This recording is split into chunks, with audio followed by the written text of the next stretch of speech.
for the virtue of purity. It's what she was martyred for. She is especially a patroness of youth. But she's also someone that we all need, a special saint for our times, because she was a model of the three virtues that are especially attacked in our day. The short summary of her life is she had promised her virginity to God, to be the spouse of Christ, and when she was 13, her father brought her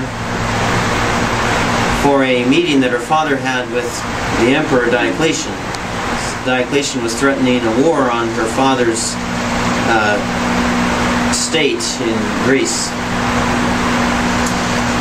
And Diocletian promised her father peace on condition that he could have Philomena's hand in marriage. And later on, St. Philomena's parents urged her to accept the offer for the good of the kingdom, for peace.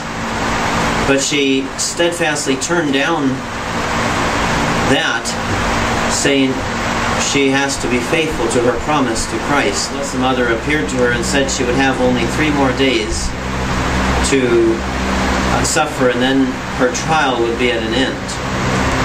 And those 3 days were a time of much suffering for St. Philomena. She was scourged and humiliated. She was pierced with arrows. They tried to drown her by tying an anchor to her neck and throwing her in the sea. And God miraculously spared her, so she didn't even get a drop of water on her, and she was waiting on shore when the executioners came back on their boat. And eventually she was put to death by having a lance run through her throat.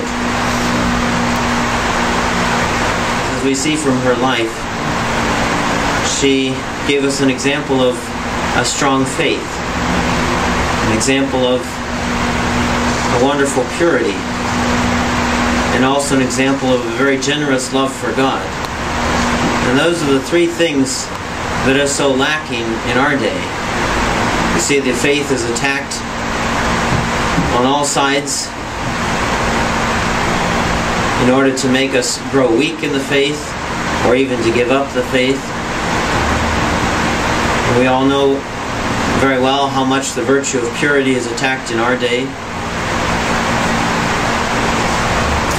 We also see in our day the lack of generosity toward God, the lack of a courageous and generous love for God.